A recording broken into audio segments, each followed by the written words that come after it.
Bechev, a non-resident senior fellow at the Atlantic Council and Ahval contributor. Welcome to the Washington Point, Dimitar. Thank you. Great to be with you. It's great to see you. We are going to talk about the paper you co-authored with Suat Kınıklıoğlu, a former AKP government member who is currently fellow at the Center for Applied Turk Studies at SWP. This is a great paper. I read this morning again, and you two discuss Russian and Turkish model in a historical context, and you also talk about these two countries' democratic paths and relations with the West, as well as their bilateral relations in the context of the West. Article is not that long, but it really captures, I think, a lot and very rich article. I learned a lot, and but I am going to kindly ask you to quickly summarize the main takeaways in the paper. Yeah, I mean, the article is inspired by years of people writing, comparing the kind of trajectory Turkey took in the past decade to Russia's model, and also looking at the kind of leadership provided by President Erdoğan, and drawing parallels to Putin. And this, of course, this comparison, especially in media, has been very pertinent given their diplomatic interplay from Libya to Syria to energy. You've seen those two becoming something of a fixture in international diplomacy. So the dominant line you see on a number of places and number of authors is that one, you have those strongman regimes emerging, but also Turkey and Russia have started resembling one another. One version of this argument, of course, wants to show that Turkey is drawing extensively on the Russian example. And that's nothing new. I think the first time I came across those types of claims was in 2009 with the Dogan media affair, when the Turkish government used administrative pressure to get rid of or to take control or silence one of the major media conglomerates in Turkey. So Putinization was the catchphrase as early as 2009. Now, what we want to say in the article is just take a step back and think also through the differences between Russia and Turkey. Really highlight the particularities of the political system that grew under Erdoğan in Turkey. And some of those differences from the Russian model were very much put to the fore over the past year with the municipal elections, when you saw the opposition making some remarkable breakthroughs in Istanbul, Ankara, and a number of other regional centers, even coming closer to capturing Bursa. And I think that's highlighted to the wider audience the differences, the way politics run in Russia and Turkey. Just to remind some of the viewers that Russia as well had its round of municipal elections last year, when we saw the opposition being restricted. And of course, there was a wave of protests, followed by attempt by those candidates that were written off the list to galvanize political support and to bring their voters to cast a tactical vote for the so-called systemic opposition. But it was a very different game. The stakes were much lower. And also the big message and big takeaway is that the Russian political system is much less competitive than Turkey's. So we have a profound difference. And this difference doesn't come out of nothing.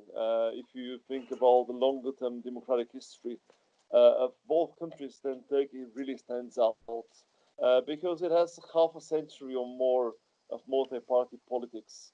A very imperfect system, kind of overshadowed by the lack of transparency, by political corruption, and most importantly, by the interference of the military into decision making. But ultimately, what Turkey has in its track record is competitive elections, relatively free and fair elections, which was the case until very recently. And that makes a profound difference over public expectations and over how parties behave in this political system. So I think that's the core of our message. Turkey is just different. And the analogy to Russia shouldn't be taken to its extreme because we're talking about two very different systems of governance. Perhaps I am mistaken, but I kind of sense there's a hopeful expectation from the Turkish model. You're talking about a historic crossroad that Turkey is approaching. Can you tell a little bit more about the crossroad? Which crossroad you are talking about? Do you have a near term, longer term, the election? Well, the crossroad is what happens with this hybrid regime that emerged in Turkey. It is going to consolidate into proper autocracy, where political competition, civil society will be just curtailed even further.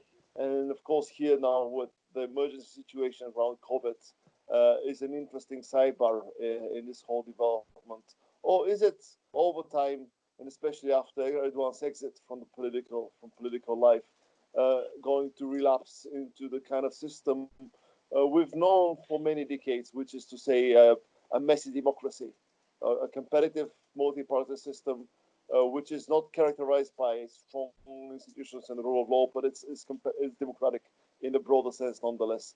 I tend to think along that second scenario. The consolidation of an autocratic regime in Turkey will be difficult for a variety of factors. First of all, the structure of Turkish society, the norms that underlie political competition, Turkey's position in international and regional politics as well. And I think that's something else we can discuss later in the conversation, how foreign policy, international relations play into domestic politics, and also the structure of the Turkish economy. So if I need to put my money on a scenario, it's more of the same, this kind of limbo where you have a system combining authoritarianism and democratic legacy, which over time will probably, and once Erdogan is not there, which might be another decade or even more, once he's not on the stage, I think Turkey will go back to its old self. At the same time, when we are looking at the trend across the world, right-wingers, autocrats, they are gaining power. We are, living in the United States now, looking at what's happening with the White House. Currently, even today, the tweets and the fight against social media and all that. So despite all the strength in the world, from Latin America to Europe to US to Russia and Turkey and more, should be hopeful. You believe that there are enough reasons for observers to be hopeful for Turkey's near-term democratic adventure. Do you think Turkey might be able to, as President Erdogan is usually labeled one of the leaders of this populist wave, should we think that Turkey might be also one of the first countries going back to the parliamentary system and perhaps start a new trend, maybe a hopeful note? Well, if you think about what theory and political science tells us, that's very likely because Turkey is an interesting outlier. It's a country at the level of economic development and that it's not expected to relapse into an authoritarian system. So it defied expectations. But you could argue the other way around. at this level of development, um, democratic turn is not unlikely. So your question is probably about short term versus long term. Certainly, in the short term, given the nature of Turkish society and politics, and also Erdogan's resilience, let's not fool ourselves. I mean, he has his base of support. The system is stacked in his favor. The constitution has been changed. The presidential regime is in full operation now. He seems to be there for a number of years, but the moment of fragility in this regime is passing the baton. I don't see anybody replacing him. The system is so personalistic. It hinges on this strong individual, charismatic leader who is able to take the decisions, to maintain the level of political support, to rally the ranks, but also to manage the various clans in government. Will there be somebody else to replace Erdogan, performing all those duties and discharging all those tasks? I'm not that certain. So at some point down the road, and you're talking about long term, maybe in again decades, maybe decade and a half or even more, there will be the issue of succession, and that will be the breaking point. But I stand to be corrected on this one. But again, going back to textbooks, this is a generic issue with authoritarian systems. How do you you keep the wheel rolling without risking a total breakdown of the system? Thank you for that. And my final question, in the paper, you also called on European decision makers to look beyond the populism of Erdogan and basically support the pro-democracy forces. Can you tell a little bit more on that? Because, European leaders have been, a lot of pro-democracy forces, figures have been disappointed by the European Union leaders in recent years, since 2014-15. It has been seen that whether Merkel or other leaders have been giving crucial supports to Mr. Erdogan when Mr. Erdogan needed, either just before crucial election or at some point that he was in difficult situation, then he receives different kinds of support. Can you just tell us what would be, first of all, what are you discussing in the paper, and also in general terms, should the pro-democratic forces be hopeful that European leaders might be able to step up to the plate this time? There are several things to be said here. I mean, first of all, is that one of the illusions of the early AKP era, but also, and it doesn't apply just to Turkey, is that the EU by itself can push a country towards a democratic direction. It can help consolidate the rule of law and institutions. Now, what we're seeing is the corrective move. The fate of a country's political system is in the hands of its elites, but also ultimately society and the electorate. So it will be decided within Turkey, not outside, whether Turkey goes one way or the other. And that's the lesson learned from the past 10 years, I guess.